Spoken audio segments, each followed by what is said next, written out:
Madame la Présidente, Madame la Ministre, Madame la Présidente de la Commission, chers collègues, nous sommes réunis ce soir pour parachever les travaux du Parlement sur la proposition de loi visant à soutenir l'engagement bénévole et simplifier la vie associative.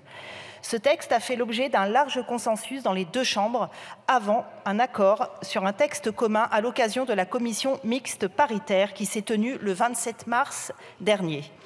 Je profite de cette occasion pour saluer l'important travail réalisé par l'auteur et le rapporteur de cette proposition de loi, M. Quentin Bataillon, qui a su œuvrer dans un esprit transpartisan en faveur de ce texte.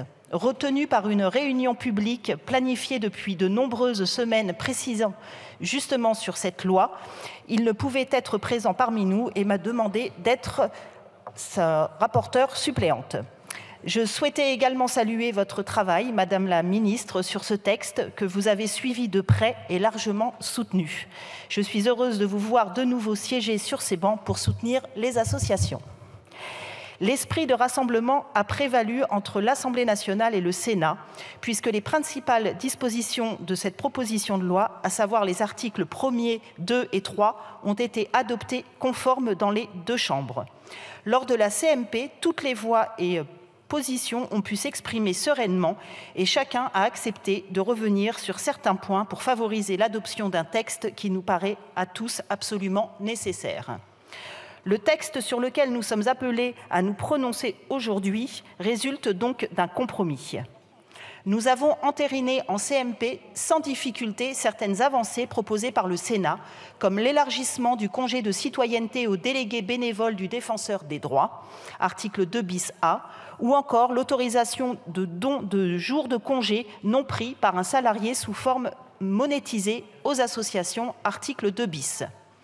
Nous avons également conservé, avec quelques modifications rédactionnelles, la rédaction de l'article 3 bis, tel qu'issu du Sénat, relatif à l'élargissement et à la fonction publique hospitalière de l'expérimentation d'une mise à disposition en faveur des associations en la limitant aux seuls fonctionnaires.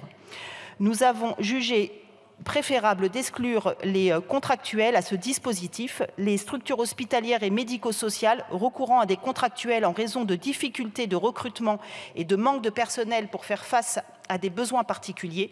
Cela n'aurait guère de sens dans une telle situation où les mettre à disposition auprès d'associations. Nous avons supprimé en CMP, pour des questions de conformité au droit européen, l'article 6 bis qui avait été ajouté par le Sénat. Il visait à rendre les associations éligibles au régime du groupe TVA. Je profite de cette tribune pour interpeller justement le gouvernement sur cette question et son intervention étant nécessaire à Bruxelles pour faire avancer ce dossier. Lors de la CMP, toujours, nous avons pu rétablir, dans la version issue de l'Assemblée nationale, l'article 7 bis, qui nous tenait particulièrement à cœur, ainsi qu'à de très nombreux acteurs du monde associatif consacrant dans la loi l'existence de guides assos. Nous avons également pu obtenir en CMP le rétablissement dans une version complétée de l'article 7 ter consacré à une demande de rapport au gouvernement. Malgré la réticence traditionnelle du Sénat envers de telles demandes, nous avons su les convaincre en l'espèce de l'utilité d'un tel document. Il nous permettra ainsi de récupérer des informations et des indicateurs que nous ne pouvons pas obtenir par nous-mêmes, notamment ce qui concerne l'emploi dans les associations. Un tel rapport nous permettra d'étayer nos futurs travaux, satisfaisant ainsi des demandes qui avaient émané de différents groupes politiques.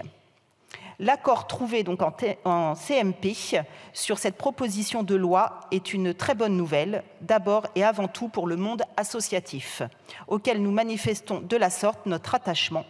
Ce texte ne permettra pas à lui seul de résoudre l'ensemble des problèmes auxquels le monde associatif est confronté, mais il constitue indéniablement un premier jalon pour les 22 millions de bénévoles et 1,5 million d'associations que compte notre pays et que je tiens encore ici à saluer. Pour l'ensemble de ces raisons, je vous invite, mes chers collègues, à voter en faveur de ce texte. Je vous remercie. Merci, Madame la rapporteure.